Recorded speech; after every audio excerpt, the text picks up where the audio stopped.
Hello, this is a poem called London Again. It's my third attempt. For those of you that are actually subscribed, I apologize if I've ruined your day, but I keep making mistakes on this one. It's a bit of a long poem, and it's actually quite difficult to read, so please bear with me.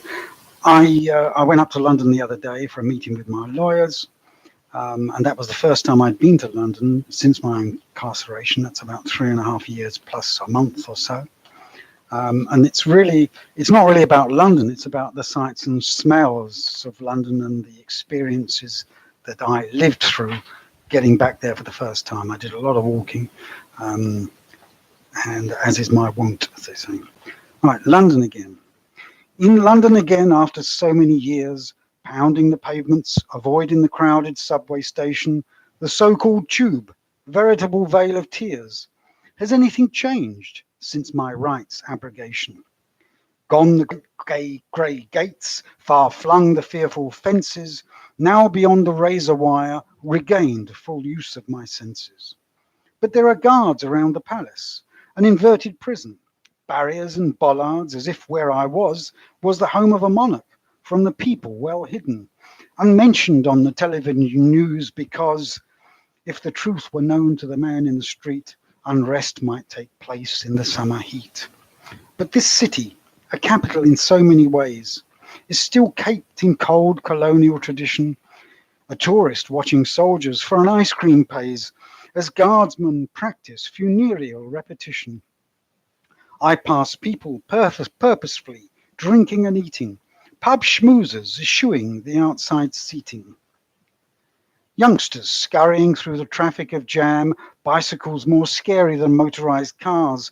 For the fair weather cyclist I once was, and still am. My body shows the signs, these well-worn scars, of past adventures on two skinny wheels. We know how the tarmac of London feels. So I rely on my feet, old but walking the fastest, mulling over the map that I made in my mind, while Londoners clutch phones, the latest and smartest. I observe, yet manage to leave them behind. As I did when I used to travel to court, such lasting memories loud London has brought. I recall prison journeys back and forth to Wandsworth, peering through those rose-tinted windows on buses of abuse driven by our jobs worth, watching as we lurch through evening shadows. Oh, how different is all this from a prisoner's sorrow to a free man's bliss.